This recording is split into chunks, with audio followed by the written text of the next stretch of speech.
You're watching Lily and her backstroke over the water. Commentary by Coach Chris. I'm going to let this play as I get into this narration. Lily's got a lot of great stuff happening with this stroke, and she's technically one of the more advanced swimmers in the group, and she's just got all the fundamental pieces there. Like anyone her age, there are a few things she's kind of doing wrong. As we go back and watch it again, a little bit of side-to-side head movement. You can kind of see it rocking. There's nothing wrong with that at this age, but as she gets bigger and gets stronger and starts cutting a wider profile through the water because she's bigger and older, and that head movement's going to cause a lot of drag and could cause timing issues in her stroke. Here, her stroke is crystal smooth. It looks good. It's only a slight head movement. The thing she needs to focus on is relaxing the neck and shoulders a little bit. Right now, she's keeping the neck kind of tight to keep control of the head, which is typical of athletes this age. She just needs to relax it, let the head rest back, almost like you're just letting it rest on a pillow, completely relaxed. Or if you lay on the ground and just lay on your back with your head against the ground, you don't squeeze your head to hold your weight of your head. You just let it rest. And your head's going to be fine resting back against the water if you just relax that neck a little bit. And that relaxed neck allows the muscles around it of the shoulder to rotate and roll so that you don't have to worry about the head working. It's about less work in the neck area than more. You're not doing anything to keep your head still. You're doing nothing to keep your head still. So that's one of the big criticisms I can come up with, because this stroke is just very, very solid. And I mean, for her age, look at that kick out. And we'll talk about that on the underwater video, but so much good stuff going on. So let's go back. You see this right here is an awesome example of the shoulder lift that you want to initiate the stroke. Her hand isn't leading the stroke. She's leading it with the shoulder. Shoulder comes up.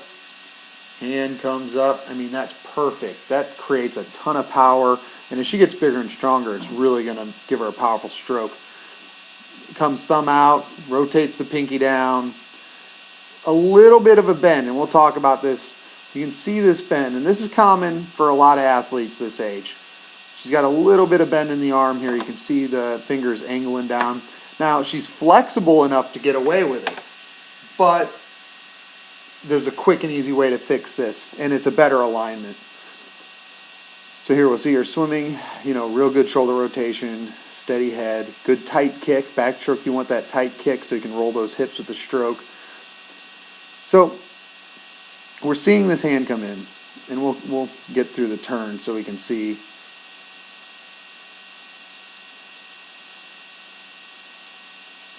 Something you can actually pick on. So you see this hand come in, okay? And you see she's turning it properly, but you can see how it kind of bends a little bit. And there's a good example right here. Okay? The problem she's having is her head is here. Her head's there cutting, and she's reaching here.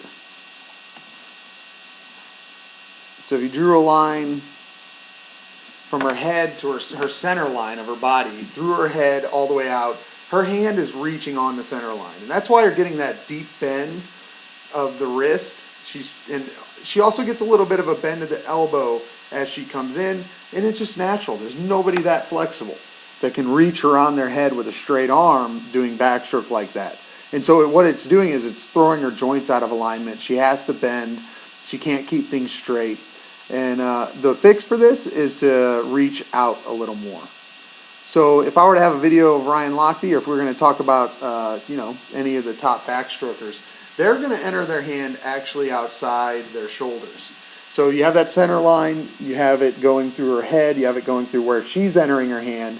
Where she actually wants her hand to enter and arm to enter is out where this second yellow marker is, the circle is. And that's kind of the target she should have for entering that arm. Now, what that means is she's going to have to change what she thinks about as far as her backstroke technique. I think a lot of kids, and especially young kids, they view their swimming technique as they're swimming as the letter L, like a lowercase L. Like your goal to get streamlined and to swim is to get as vertical and straight and narrow as you can get. But that's not true.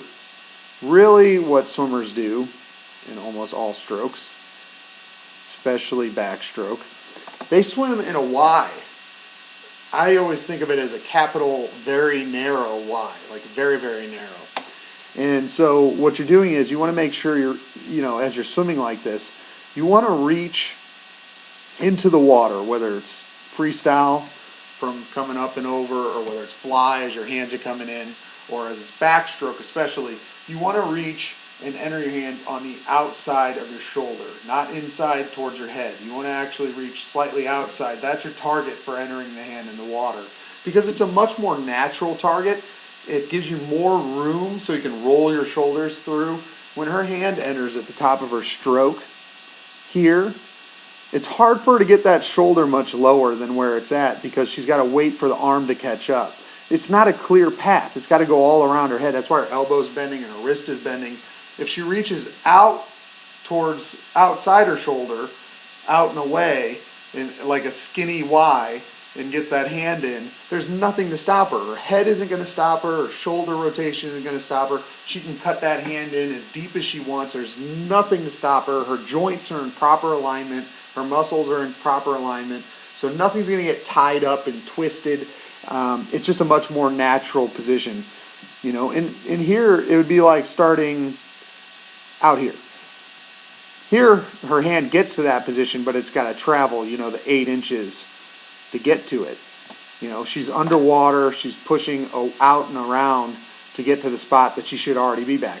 This is where she should already be entering her hand. So instead of reaching back in front of the head and then pushing the hand out to that point, she should just bring the hand in and reach that point from above the water and go straight into it. So it'd be like this